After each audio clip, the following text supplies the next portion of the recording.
السلام عليكم ورحمة الله وبركاته.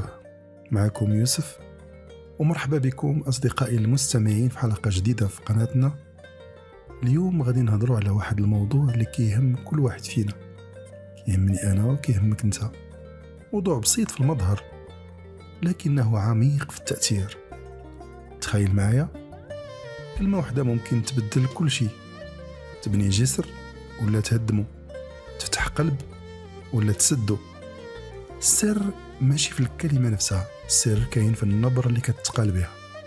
النبرة هي الروح ديال الكلام، بها كتولد الثقة أو كيتزرع الشك، بها كيتخلق الحب أو كتولد الكراهية، وبها كيتحدد مصير أي حوار بين البشر. اليوم غادي نغوصوا في هذا العالم السحري، عالم النبرة، أقوى من الكلام نفسه. ابقوا معنا.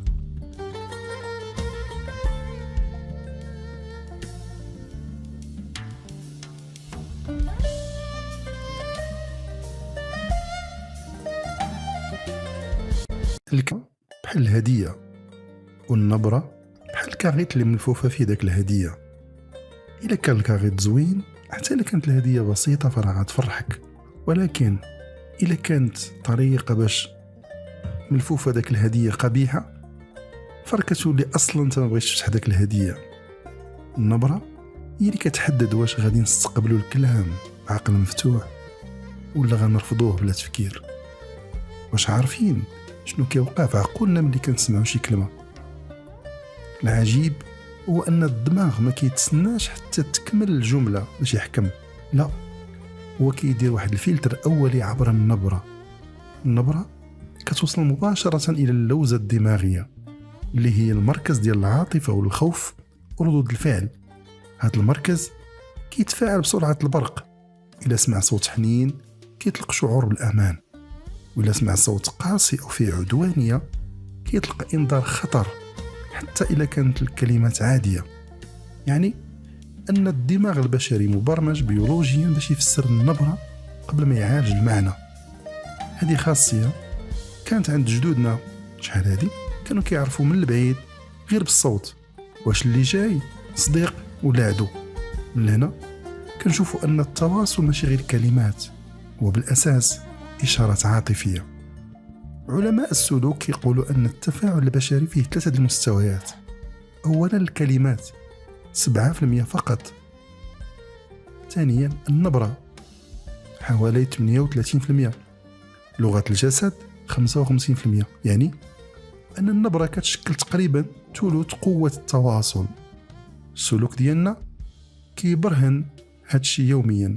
ملي كتسمع واحد كيقول أنا بخير بصوت مهزوز، عقلك ما كيصدقش الكلمة، كيتبع النبرة. وملي كتسمع شكرا بنبرة باردة، فأكيد أنك غتفسرها أنها استهزاء. وملي كتسمع نفس الكلمة شكرا بنبرة دافئة، كتحس بالامتنان الحقيقي. إذن السلوك البشري كيتوجه حسب كيفاش كنهضروا، ماشي فقط شنو كنقولوا. وخلاصة الكلام، النبرة ماشي مجرد موسيقى ديال الكلام، هي الرسالة نفسها. ابقوا معنا.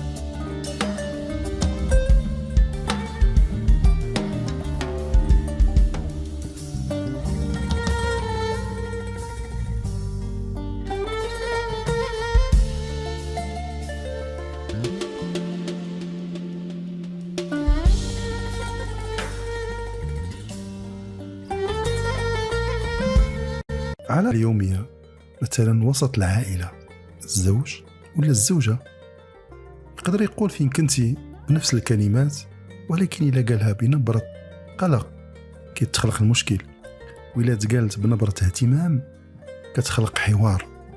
أما في العمل المدير يقدر يعطي ملاحظة تقنية للموظف، ولكن إلا كانت النبرة ديالو جارحة الموظف غادي يحس بالإهانة وغادي يقاوم. تابع الأصدقاء، نفس الجملة مثلا اش كدير ممكن تكون تحفيز وممكن تكون استهزاء. الفرق بيناتهم هو النبرة. هنا كيجي سؤال، كيفاش نتحكموا في النبرة ديالنا؟ اولا الوعي.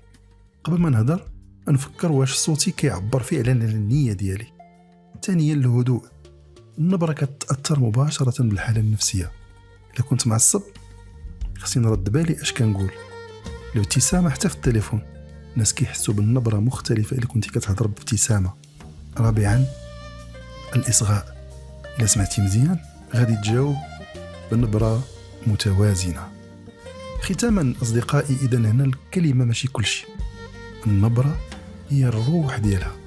ما تنساوش أن كلمة قاسية ولكن بنبرة حنينة كتخفف من الوطأ ديالها، وبعض المرات كلمات جميلة ولكن بنبرة متكبرة كتجرح. حاولوا ديما تراقبوا النبرة ديالكم حيث ممكن تفتح قلوب الناس أو تسدها. إلى هنا وصلنا لنهاية الحلقة ديال اليوم. ما تنساوش تكتبوا لي في التعليقات واش عمركم رفضتوا كلام صحيح غير بسبب النبرة، وكيفاش كتعاملوا مع هذه المواقف. وما تنساوش ديروا لايك. إلى اللقاء في رعاية الله. شكرا على استماعكم.